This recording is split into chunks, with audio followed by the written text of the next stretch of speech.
Hello guys, Chris here and welcome back to another video. Today we're going to be taking a look at Fortnite's performance on the Core i3, i5 and i7 from the 4th generation. So that's the Haswell architecture, and that's 2 cores, 4 threads as we're seeing now for the i3, 4 cores, 4 threads as we will be seeing later in the video for the i5, and 4 cores, 8 threads for the i7. We are using competitive settings in this video, everything on low and view distance set to epic, and we're running at a 1920 by 1080 resolution, so that's 1080p full HD. Now the CPU I'm running is actually a Xeon E3 1231v3, which is basically an i7 4770 without integrated graphics. It performs exactly the same as the i7 I just mentioned because they have the same architecture, same amount of cores and threads, and the same cache frequency. So as I said, they're basically the same CPU, just the Xeon doesn't support integrated graphics. So for the i3 run, I disabled 2 cores in the BIOS, making it a dual core with hyper-threading, like all 4th gen i3s.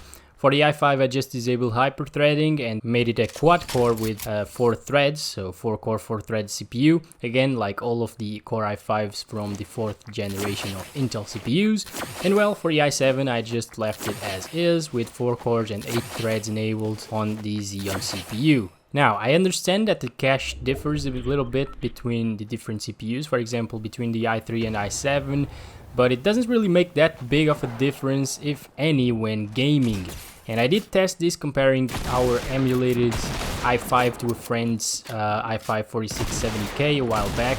4670K was running at stock speeds, of course, and it performed exactly the same as my emulated i5. And I also compared our emulated i3 to an i3 6100 because I didn't have any 4th gen i3 at hand, but the i3 6100 was just a little bit faster, like 5%.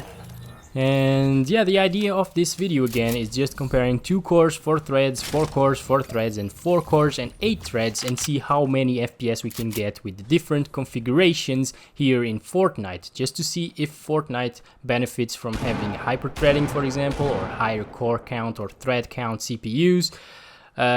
Comparing, for example, the 4-threaded i3 with just 2 cores and the 4-threaded i5 with 4 actual real cores. So despite our CPUs being emulated, they actually directly compare to real CPUs. So our i3 that we're running here, its gaming performance is comparable to an i3 4170, for instance. The i5 is comparable to the i5 4670, and the i7 is, as I mentioned before, comparable to the i7 4770. So if you have one of these CPUs, you'll be seeing similar performance to this video as long as you're running a capable graphics card and at least 8 gigs of RAM in dual channel. And that's very important because dual channel RAM can actually get you up to 40% improvements in performance in a lot of games. It's actually hard to find a game where dual channel RAM performs the same as single channel. I guess like in older titles that happens. So that said, if you guys have single channel RAM and if you guys are sporting a 4th gen i5 or even older, you can actually get more RAM and get a little bit of a performance boost in most cases. Now at the end of each run that you're seeing in the screen, you'll find the average, minimum, maximum, and 1% and 0.1% lows that I got while benchmarking it. Keep in mind that I didn't benchmark this run itself that you're seeing, but I did benchmark a similar one. I actually benchmarked 3 of these runs for each CPU and then averaged the results out, so they are a little bit more consistent. But as Fortnite is a multiplayer game, there are always some variants, but I feel like the FPS that I got here are accurate and accurately describe what you'd see with an i3 or i5 or i7 CPU from the 4th generation. So yeah, they're probably within a margin of error, because the runs were very similar. I tried to not stop for a long time at a particular spot, like to heal or something like that in the other runs that I didn't show in this video, of course. And yes, this video took me a while to make and benchmark because I kept dying or the run kept not going as I wanted because people just started fighting in the middle of it and I couldn't really end it or something like that, or I had to go through another path. But yeah, that didn't happen with my benchmarks here, so the results are within margin of error. So yeah, to get 3 consistent runs for every CPU here, I had to go through a lot. Actually, this video took me like 3 evenings, and I just got tired of it sometimes. And I should probably have tested it before, because the last video that I made like this was back in season 4 if I'm not mistaken, and now it's season 10, but I'm finally doing it.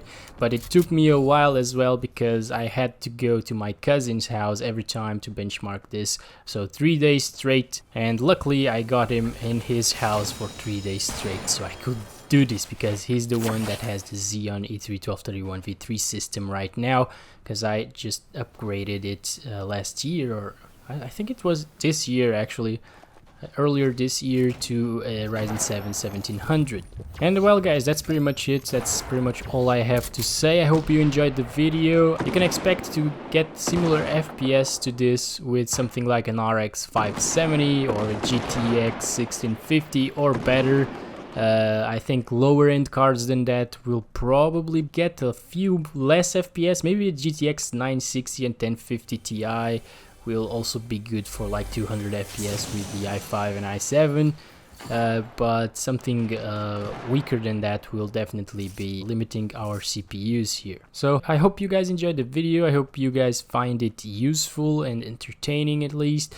And don't forget to give it a like if you did, and subscribe if you haven't already, and keep tuned in for more benchmarks.